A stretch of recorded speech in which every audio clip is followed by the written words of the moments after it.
You guys learnt about stress, correct? Now let's talk about another quantity, another physical quantity called as strain. Okay. Now what you mean by strain? It's a very simple thing. It is the ratio of the change in the configuration to the original configuration. Okay. Change in configuration to original one. In the sense, let's say you are going to apply a force on the body. Okay. The body expands, like how let's say a spring is going to expand. The length of the spring will expand, correct? Now the change in the length is there, correct? The change in the configuration, that to the original length, whatever you have. If you take the ratio of these two, that is what you call as strain. Alright? Now guys, think about it. If you come to the SI unit of strain, think about it. The numerator is change in configuration. The denominator is also configuration itself. In the sense, if you have change in length, you are going to have length in the denominator and numerator. Or if you have change in the area, change in the volume, both numerator and denominator are going to have the same quantities, correct?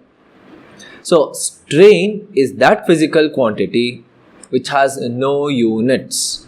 It is a unitless, dimensionless quantity. Okay. Now, in strain, again there are three types. Okay, three and one more. So, basically you can call it as four types. Okay. The first one is longitudinal strain.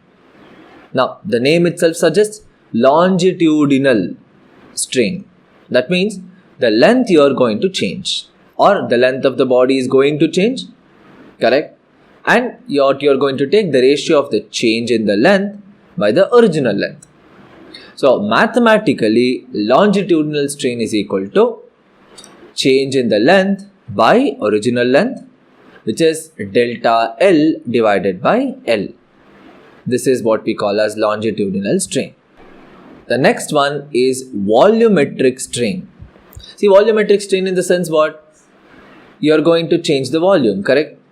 Now, remember how it used to happen, hydraulic stress? The volume used to change. Similarly, here, the volume of the body is going to change, increase or decrease. That ratio of the change in volume by the original volume. So, mathematically, we have volumetric strain is equal to change in volume divided by original volume, which is delta V divided by V. Alright. The next type is shearing strain. Alright. So when you talk about shearing strain, see, what was shearing stress? You are applying the force tangentially, correct? Here also we look into the same concept.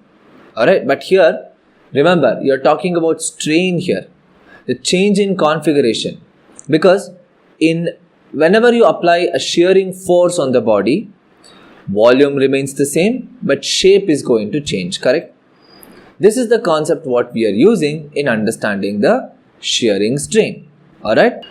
It is defined as the ratio of the displacement occurred because of the tangential force to the perpendicular distance of the body. Okay? Now, this is what we call as shearing strain. Now, here also it's a ratio, correct? That means we have the shearing strain, which is theta. See the angle theta? Theta is equal to delta L divided by L. Alright? Now, these are the types of strains what you have. Okay? Now, based on the different type of strain, based on the different type of stress, we have certain limits for every body. Okay, elastic limit is there. Okay, plastic limit is there. You're going to talk about these things in detail. Okay, now remember, strain is a concept wherein you're going to apply this strain on every body. Alright, now in the coming videos, we'll talk about different physical properties of solids. Like, we're going to talk about elastic limit, and you're going to talk about Hooke's law and all in the upcoming videos.